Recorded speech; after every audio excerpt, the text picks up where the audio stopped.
আসসালামু আলাইকুম। ঢাকা শহরে এই যানজটপূর্ণ শহরে একমাত্র বারান্দাতেই শান্তি। তো আমরা নাস্তার পরে মামি দুজনে বারান্দায় বসে গোলাপ দেখছিলাম যে আমাদের ছোট্ট গাছে কতগুলা গোলাপ ফুটছে, গোলাপে পুরো লাল হয়ে আছে। তো বর্ষা হয়েছে, এর জন্য হয়তো নতুন পাতা গজাইছে আর এত গোলাপ ধরছে। হঠাৎই চোখ গেল নিচের দিকে আর দেখলাম এক মামা ভ্যানে ঘাটকোল বিক্রি করতেছে। তো আমি 5তলা থেকে ব্যাগ ফেলে দিলাম, সে ব্যাগের ভিতর ঘাটকোল দিয়ে দিল। তো ঢাকা শহরে আসলে টাকা থাকলে কি পাওয়া যায় না, সবই পাওয়া যায়। এখানে আপনি শপিং মলগুলোয় ঢুকবেন, দেখবেন সিজনাল ফলগুলো বাদেও বছরের অন্য টাইমে যে ফলগুলো পাওয়া যায় ওগুলোও বিক্রি হচ্ছে। মানে টাকা থাকলে কি না পাওয়া যায় ঢাকা শহরে, সব কিছু হাতের নাগালে। তো গ্রাম অঞ্চলে এটা পসিবল হয় না। আপনার এখন ক্ষুধা লাগছে, আপনি ফুড পান্ডায় ঢুকবেন, অর্ডার দিবেন, খেয়ে ফেলবেন, কত সুযোগ সুবিধা। তো আমি বাসায় আলিজা বুড়ি আর আমি আসি। তো সবচাইতে মজার খাবার রান্না হচ্ছে আজকে ঘাটকোল আর গরুর মাংস। তো আর কিছুই করব না, এটুকু খেয়ে আমরা মামে একটু বাইরে যাব, কারণ বাইরে আজকে অনেক কাজ আমাদের। ঘাটকোল আসলে সবাই খায় না, কষ্ট হয়, এটা বাছতে অনেক কষ্ট হয়, রান্না করতে অনেক কষ্ট আছে। তো এটা মশলাপাতি দিয়ে ভুনা করলে এটা দিয়ে 1 প্লেট ভাত নিমেষেই শেষ হয়ে যায়। তো এটা হচ্ছে অনেক পছন্দের খাবার আমার। আলিজা বুড়িকে আমি ঘাটকোল রান্না করেই ভাত দিছি আর ওর মুখে এত টেস্ট লাগছে যে ও 5 মিনিটে খাবার ফিনিশ করে ফেলছে, আলহামদুলিল্লাহ। ঝটপট আমি ঘাটকোল আর গরু মাংস দিয়ে খেয়ে নিব। আর আজকে তো পছন্দের খাবার, তার জন্য শেয়ার করলাম। আর খাওয়ার পরে একটু রসমালাই, একটু আইসক্রিম খেয়ে নিলাম। খাওয়ার পর মিষ্টি খেতে ভীষণ রকম ভালো লাগে। আর আলিজা বুড়ি যেহেতু অনেকক্ষণ আগে ভাত খেয়ে ফেলেছে, তার জন্য আমি ওকে 1 গ্লাস দুধ খাইয়ে নিচ্ছি, কারণ আমরা আজকে বাইরে অনেকক্ষণ থাকবো। বাসার নিচে আসলাম আর দেখলাম কুলফি বিক্রি হচ্ছে। তো মামি একটু কুলফি খেয়ে নিলাম, খেয়ে আরও একটু কুল হয়ে গেলাম।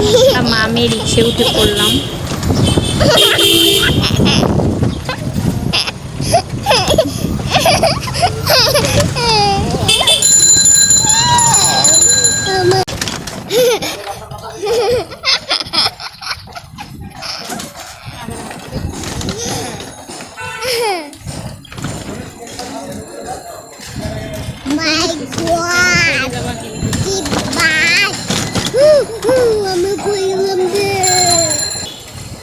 বুড়িটা বাইরে যেতে পারলেই সে অনেক বেশি খুশি হয়, আর ওর খুশি মুখটা দেখতে আমার ভীষণ রকম ভালো লাগে। আর আমরা মামে পিরাই এরকম বের হয়ে আর এনজয় করি। তো হচ্ছে বাইরে যাওয়াতে ও কতটা হ্যাপি। তো আমাদের সব কাজ শেষ, এখন আলিজা বুড়িকে একটা চিকেন প্যাটিস দিলাম, আর ও হচ্ছে এটা খেতে ভীষণ রকম ভালোবাসে। আর আমি তারপরে একটু চটপটি খেয়ে নিলাম, গরম গরম 1 বাটি, কারণ অনেক দিন চটপটি খাওয়া হয় না। আসার পথে দেখলাম লাইন দিয়ে তরমুজ বিক্রি করতেছে। তো আমি আজকে জিতছি, লাল টকটকা তরমুজ কিনে ফেলছি 2টা। তো এই বুঝলাম না, এই বছর মানে তরমুজ কিনলেই লালে লাল।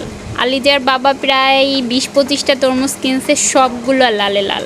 মানে এত লাল, পুরা টকটকা লাল, লাল ছাড়া কোনো তরমুজই নাই মার্কেটে।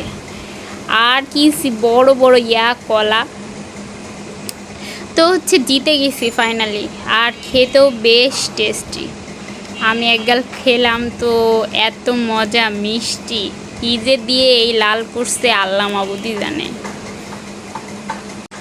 আসলে ফল কিনলে একটু কনফিউশন লাগে, কি দিয়ে পাকাইছে, কিভাবে পাকাইছে, এত লাল কেন।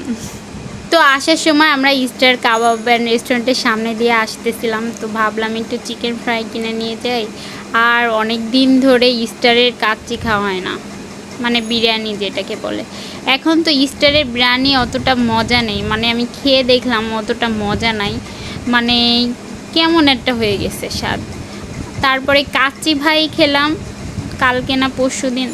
কাচ্চি ভাইও কেমন যেন মাংসগুলো ছোট ছোট দেয়, কাচ্চি ভাইও তেমন ভালো না। তবে এখন বেস্ট হচ্ছে কাচ্চি দরবার। কাচ্চি দরবারে কাচ্চিটা এখন বেশ ভালো, আর হচ্ছে বড় বড় মাংস দেয়, তারপর হচ্ছে বড় বড় মাংসের পিস, আর স্বাদটাও বেশ ভালো। তো কাচ্চি দরবারই এখন বিশেষ করে খাইতেছি, বেশ মজা। না, আমার দীপালি দিতে আমার অনেক সুন্দর লাগে। আমার নীলগুলো কি সুন্দর লাগছে, ওয়াও, রেড কালার। হাতে আয় ফুটে ফুটে দিলে আর তো ভালো লাগে।